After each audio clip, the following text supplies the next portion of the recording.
আসসালামু আলাইকুম। অনলাইন ক্লাসে সবাইকে স্বাগতম। আমি আশরাফুজ্জামান, সহকারী শিক্ষক, শাহজালাল গোপী মোহন উচ্চ বিদ্যালয়।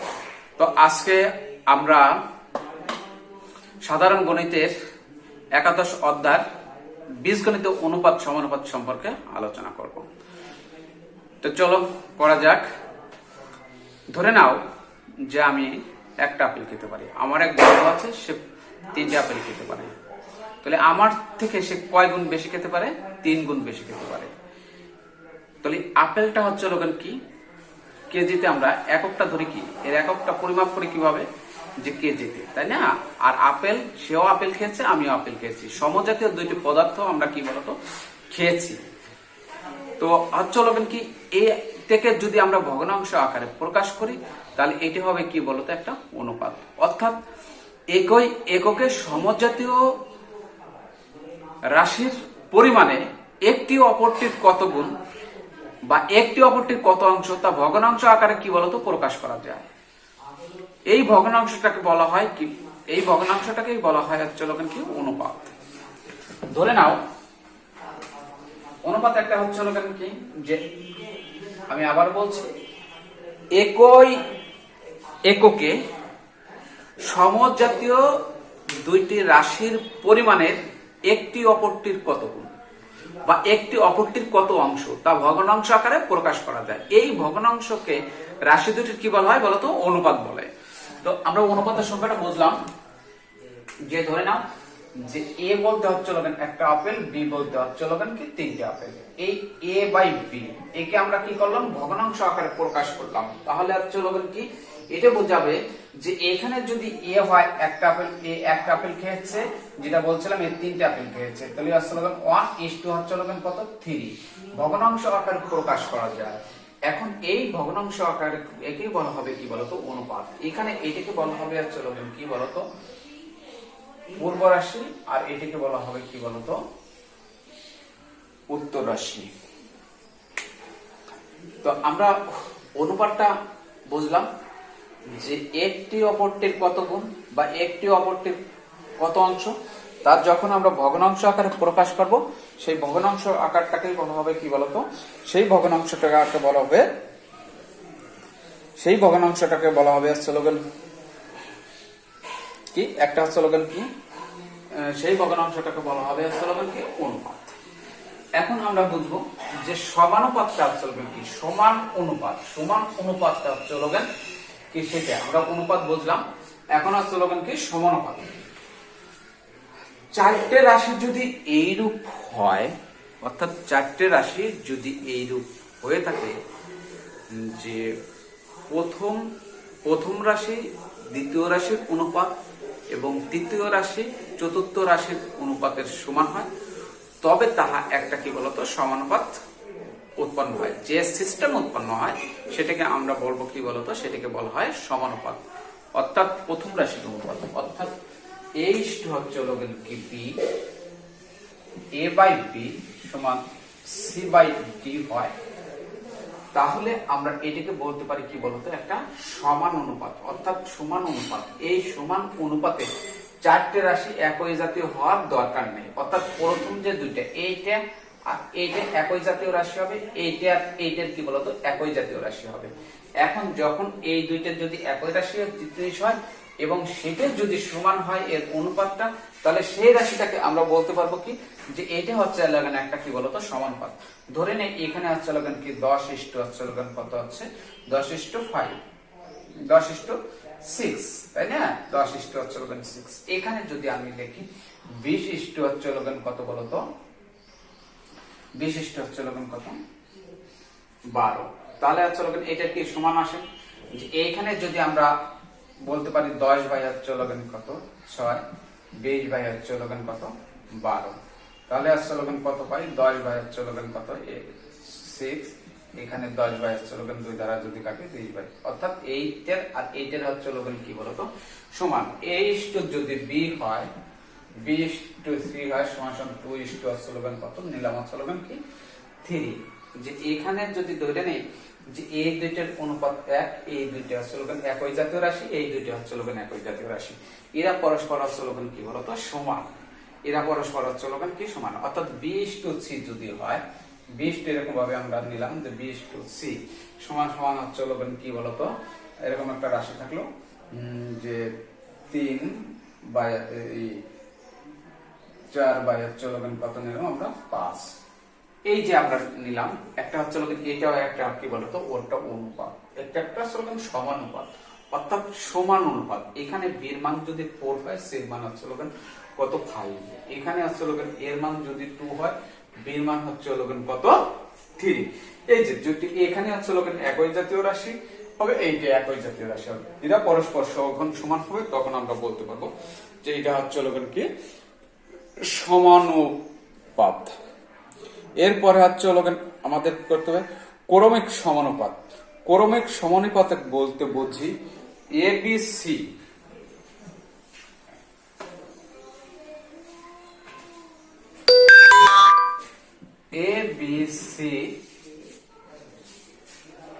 ক্রমিক সমানুপাতিক। ক্রমিক সমানুপাতি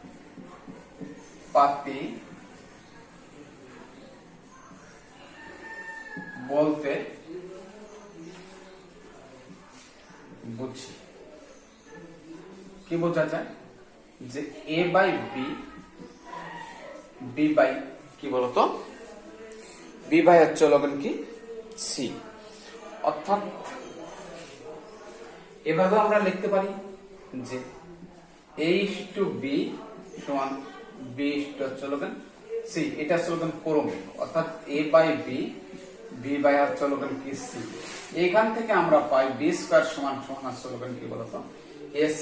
অর্থাৎ যখন আমরা বলবো যে এই রাশি তিনটি সমানুপাতিক, অর্থাৎ abc ক্রমিক সমানুপাতিক হবে যদিও কেবল যদি b স্কয়ার সমান হচ্ছে লগন কি বলতো ac হয়। অর্থাৎ abc ক্রমিক সমানুপাতিক হবে তখনই যখন b স্কয়ার সমান হচ্ছে লগন কি বলতো ac হয়, তখন হচ্ছে লগন এটা হবে ক্রমিক সমানুপাতিক। এরপরে আমরা কিছু সম্পর্ক দেখব যে আমরা a আর b যদি দুইটি রাশি হয়, যে একটা হচ্ছে লগন a/b আর একটা হচ্ছে লগন b/ আর একটা হচ্ছে লগন কি d, তাহলে এটাকে আমরা লিখতে পারি যে যখন b/a d/ হচ্ছে লগন কি বলতো c। এই যে সিস্টেম, এই সিস্টেমটাকে বলা হবে কি, এইটাকে বলা হয় ব্যস্তকরণ। এটাকে কি বলা হবে, এটাকে বলা হয় ব্যস্তকরণ।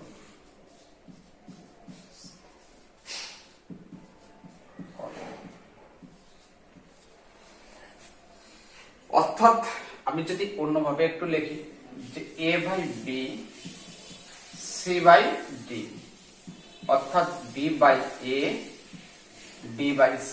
এই যে সিস্টেম এভাবে আসা যেতে পারে যে এটিকে বলা হবে কি বলতো ব্যস্তকরণ।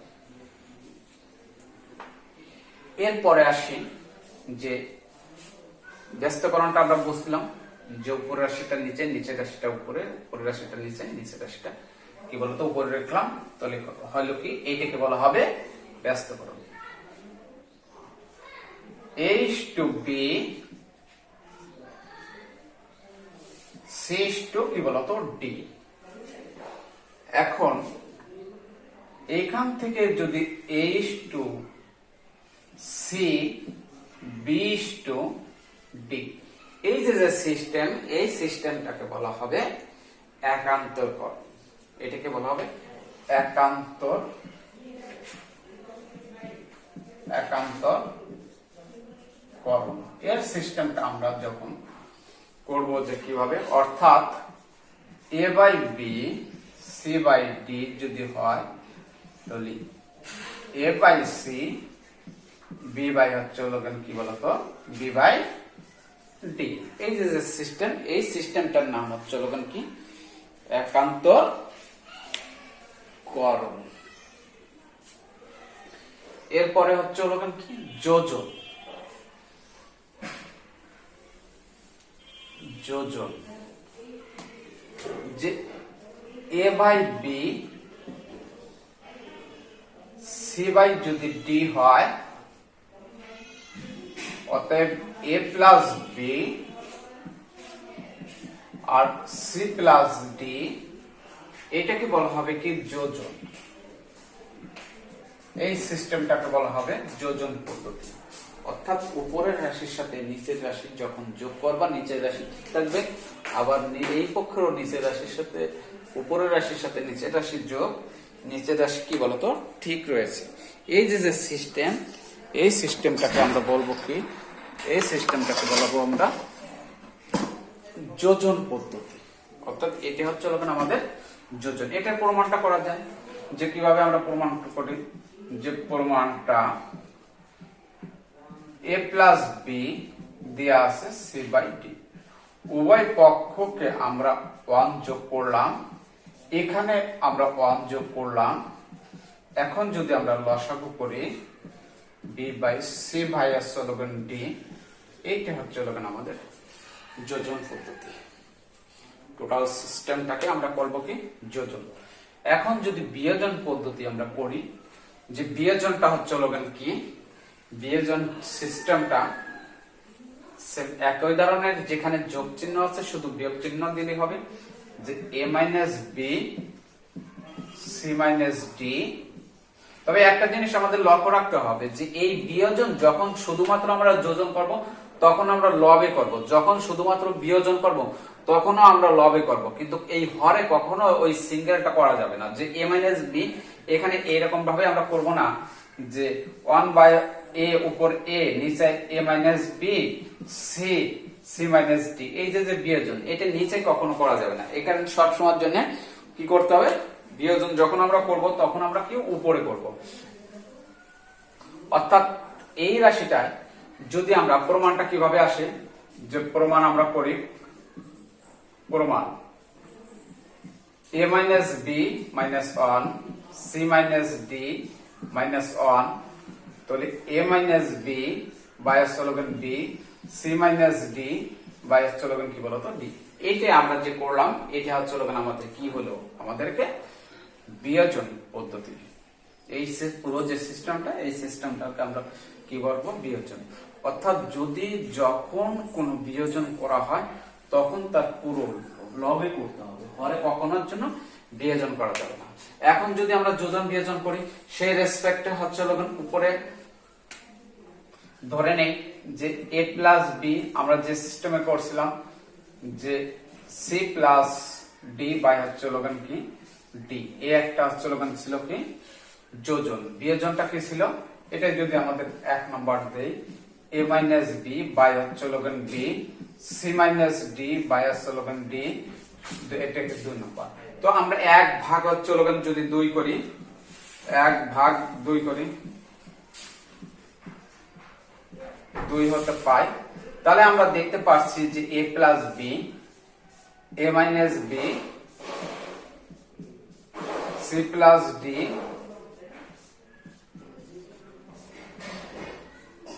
তাহলে দেখা যাচ্ছে যে এখানে যদি আমরা করি a plus B by b, b into হচ্ছে a minus b c plus D by হচ্ছে কত ডি, ডি সি মাইনাস হচ্ছে কি বলতো ডি। এটার সঙ্গে এটা কাটলো, এটার সঙ্গে এটা কাটলো, এখানে থাকে a plus B by a minus B, এখানে C plus D by C minus D.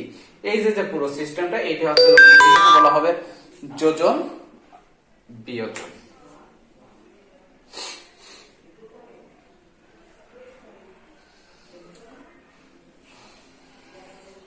তো আমরা যখন যোজন বিয়োজন করব, তিনটে রাশি, একটা যোজন বিয়োজন এবং যোজন বিয়োজন।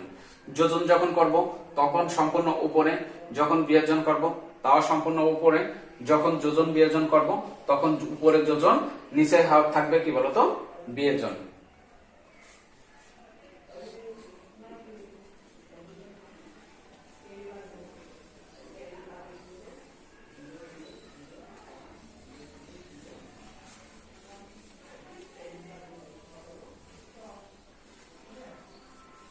আমাদের এই নিয়মগুলো জানা থাকলে পরা অঙ্ক করতে কোনো সমস্যা হবে না।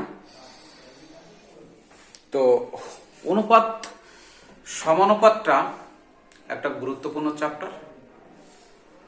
এটা অন্যান্য দৈনন্দিন জীবনে অন্যান্য কাজেও এটা প্রয়োগ আছে। সপ্তম শ্রেণীতে এটার বিশদভাবে আলোচনা করা হয়েছে। আজকে নবম শ্রেণীতেও অনুপাত সমানুপাত সম্পর্কে আলোচনা করা হয়েছে। তো আমাদের বিভিন্ন কিছু উৎপাদন, খাদ্যপণ্য উৎপাদন, তারপর জমিতে সার প্রয়োগ, বিভিন্ন কিছুতেই তোমার এই অনুপাত সমানুপাত ব্যবহার করা হয়। তো ধন্যবাদ সবাইকে, পরবর্তী ক্লাসে আবার দেখা হবে।